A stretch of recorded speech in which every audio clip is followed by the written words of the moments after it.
하지만 지금 상황이 어떻습니까? 오히려 출산율은 늘어나기는커녕 굉장히 빠른 속도로 줄어들고 있습니다. 저출산 기록을 계속해서 갱신하고 있다고 뉴스나 많은 매스컴에서 지금 많이 나오고 있는 상황입니다.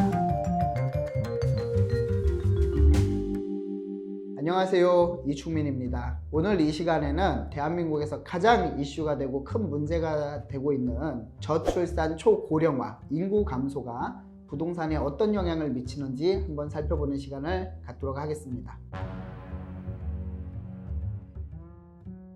통계청 자료를 살펴보면요, 2022년도 기준으로 우리나라의 전국 합계 출산율은 0.78명입니다. 서울만 살펴보면요, 더 최악인데 처참합니다.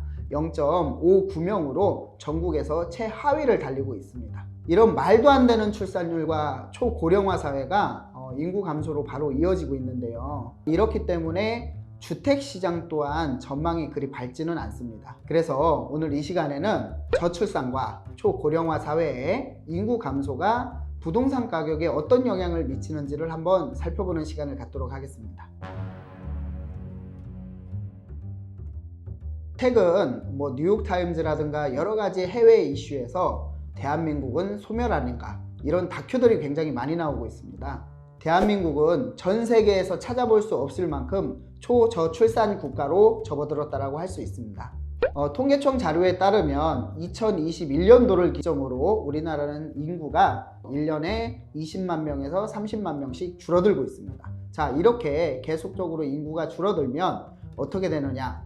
2050년에는 불과 25년밖에 안 남았죠. 그렇게 되면은 전체 인구가 4,700만 명으로 줄어들 것이고, 그 다음에 2070년까지만 가더라도 불과 45년 뒤죠. 그렇게 되면은 인구가 3,700만 명으로 지금보다 3분의 1 이상이 줄어든다라는 통계가 나와 있습니다. 지금 0.78명이라는 출생률은 전쟁 시국보다도 더 낮은 출산율입니다. 우리나라가 지금 전쟁을 겪는 시기에 출산율보다도 낮은 출산율을 보이고 있는 상황인데요. 정부는 이런 문제점을 20년 전부터 인지를 하고 100조 이상의 예산을 투입을 했습니다. 하지만 지금 상황이 어떻습니까? 오히려 출산율은 늘어나기는커녕 굉장히 빠른 속도로 줄어들고 있습니다. 저출산 기록을 계속해서 갱신하고 있다고 뉴스나 많은 매스컴에서 지금 많이 나오고 있는 상황입니다. 무언가 분명히 그 뿌리가 잘못됐다라고 보여지는데, 그 뿌리는 치료를 안 하고 100조가 넘게 들여서 나무까지만 치료를 하다 보니까 출생률은 더 높아지지 않고 계속적으로 줄어든다 느낌을 많이 받는 상황입니다. 자, 그럼 인구 감소가 부동산에 어떤 영향을 미칠 것인가 이제 살펴볼 건데요.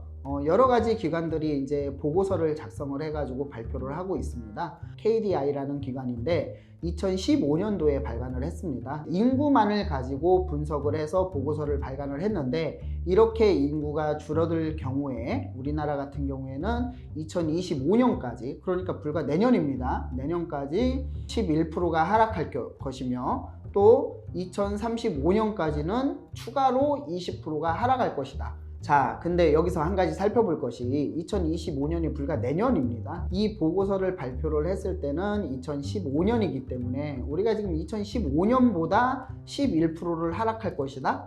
이 보고서는 약간 좀 차이가 많이 있다라고 볼 수 있을 것 같고요. 국토연구원에서도 인구 감소가 부동산 가격에 미치는 영향에 대해서 발간을 했습니다. 보고서 자료를 보면은요, 2035년까지 1% 상승을 할 것이다. 하지만 국토연구원 같은 경우에는 이제 여러 가지 변수들을 이제 종합적으로 해가지고 통계를 만들어서 보고서를 작성을 했고요. 자, KDI 같은 경우에는 오직 인구수와 주택 가격만 이렇게 놓고 봤다라고 볼 수 있습니다. 그렇기 때문에 두 가지의 같은 보고서의 내용이지만 굉장히 큰 차이를 보이고 있습니다. 그만큼 이런 보고서에 대해서는 그냥 단순히 보고서일 뿐, 참고 자료일 뿐 꼭 정확한 답은 아니다라고 말씀드릴 수 있습니다. 예를 들어 보겠습니다. 직장인들을 예를 들어서 고액연봉자도 있고 소액연봉자도 있습니다. 그렇듯이 부동산도 지방도 있고 서울도 있습니다. 그렇기 때문에 자, 이런 연구는 크게 현실과 좀 동떨어져 있다, 이렇게 말씀드릴 수 있습니다.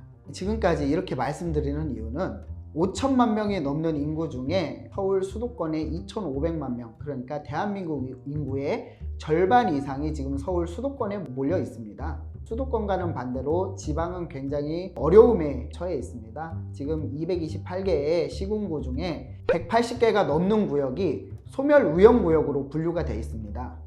정부에서도 이런 지방에 대한 문제점을 크게 인식하고 있는 것 같습니다. 그렇기 때문에 혁신도시라든가 균형발전 지구라든가 서울의 과밀 억제를 하기 위해서 대한민국의 수도도 세종시로 이전을 하려는 계획을 잡고 있었고요. 하지만 정부에서 이런 발행과 노력과는 다르게 크게 바뀌는 것은 현실적으로 없는 것 같습니다. 점점 더 지방과 서울 수도권의 양극화는 지금 벌어지고 있고요. 더 큰 문제는 이번에 GTX 발표를 했죠. GTX 같은 경우에도 서울 수도권 중심으로 GTX가 발표가 돼 있고, 그 광역철도망을 서울 수도권 중심으로 해서 30분 출퇴근 거리를 한다라고 합니다. 그러면은 대부분의 이제 인프라가 서울 수도권 쪽으로 몰리기 때문에 지방과의 양극화는 또 굉장히 또 갭 차이가 커질 수밖에 없을 것 같습니다. 이런 여러 가지를 살펴보면은 전국적으로 부동산 시장이 굉장히 하락하는 분위기입니다. 인내의 시간을 견디고 있는데요. 이런 상황 속에서도 지방 같은 경우에는 점점 더 하락하고 회복하기 어려울 수 있지만, 서울 수도권 같은 경우에는 수요자 또한 굉장히 견고하고 일자리 또한 굉장히 많기 때문에 빠르게 회복할 수 있고, 지방과 서울 수도권은 양극화가 점점 더 심해질 것이다, 이렇게 말씀드릴 수 있습니다. 지금까지 저출산 고령화 시대에 주택가격에 어떤 영향을 미치는지를 좀 간단하게 살펴봤습니다. 전문가마다 많은 의견들이 있습니다. 아까 말씀드렸듯이 보고서마다도 다르고요. 전문가마다도 다 이제 다른 의견을 가지고 있습니다. 보는 통계가 다르고 보고서가 다르기 때문이라고 볼 수 있는데요. 이런 제 의견이 구독자 여러분이 부동산 시장을 바라보는데 조금이나마 도움이 되셨길 바랍니다. 감사합니다.